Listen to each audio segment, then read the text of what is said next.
I began working at the age of 16 in my town, which is a suburb of a large city. At first, they assigned me to assist the chef in the kitchen and clean the facility, and after 2 months, my boss asked me to deliver on the days when the main delivery boy was off. And I readily agreed, but then the delivery boy abruptly quit. When he returned from delivering a pizza to this particular residence, he appeared scared and shaken up.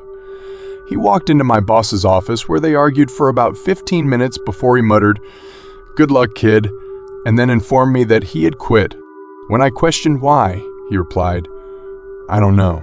I was the delivery boy for the next couple of weeks, until they could find someone who could deliver pizzas. About 2 weeks into me doing that, he said, "Just a shitty job, that's all," then patted me on the back and left.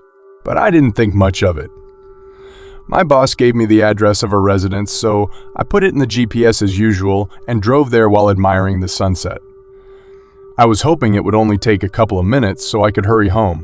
Unfortunately, it was in the residential area of the town, where houses are about a quarter mile apart. I stopped in front of the 2-story house and took a look at it. I felt the creepiest feelings as I did.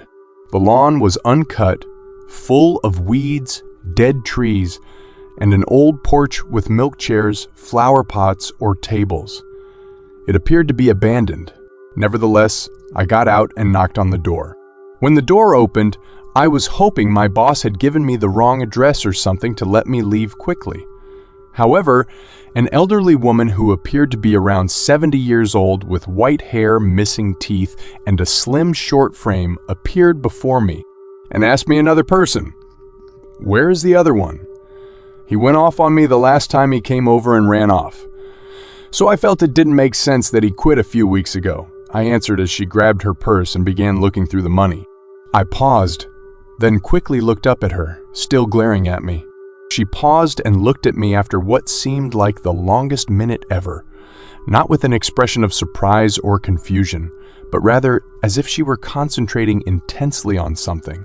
I could see she was holding something in her right hand inside the purse, but I couldn't see what. What if it was pepper spray, a knife, or even a gun?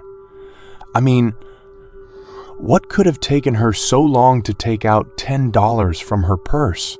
Then, behind her, I saw a shadow, a silhouette of a man approaching the door, and all of a sudden, I heard footsteps crunching the leaves next to the porch on my left side, along with a man's deep voice. I turned to say hello when I noticed a middle-aged man's head peering over the porch with an angry expression. The man had begun to climb the porch.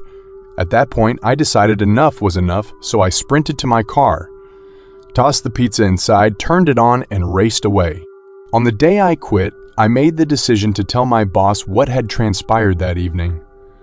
But I didn't turn around as I drove off in the dark. I had to lie and pay for the pizza out of my own pocket, but it was worth it. He freaked out as well and asked me why. I hadn't told him. He said James told him.